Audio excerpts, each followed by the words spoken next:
शके 1506 साली शांतीब्रह्म श्रीनाथ महाराजांनी आजच्या दिवशी ज्ञानेश्वरीचं शुद्धीकरण पूर्ण केलं.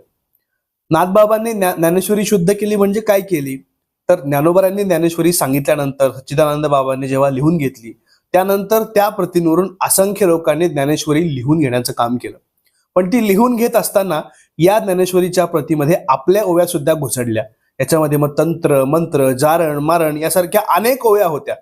नाथबाबांनी माऊलींच्याच आज्ञेवरून या सगळ्या प्रती एकत्रित केल्या भारतभरामधल्या आणि त्याच्यावर व्यवस्थित अभ्यास करून ज्ञानोबरांची भाषा कोणती इतर लोकांची भाषा कोणती यावर काम करून ज्ञानेश्वरीची शुद्ध अशी प्रत निर्माण करण्याचं काम 1506 शके 1506 या वर्षी केलं.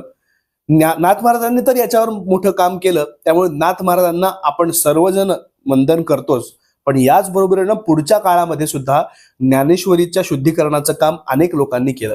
याच्यामध्ये मुख्यतः आपण जर काही नावं घेतली तर सद्गुरू श्री नाना महाराज साखरे असतील, सद्गुरू श्री मामासाहेब दांडेकर, धुंडा महाराज देगलूरकर, शंकर महाराज कंधारकर, याचबरोबरीनं अभ्यासकांच्या दृष्टिकोनातून आपण जर पाहिलं तर विका राजवाडे यांचं नाव महत्वाने घ्यावं लागतं.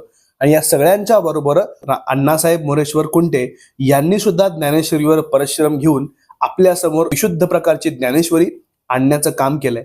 म्हणून आजचा दिवस या सगळ्या महापुरुषांच्या चरणी वंदन करण्याचा दिवस आजचा आहे.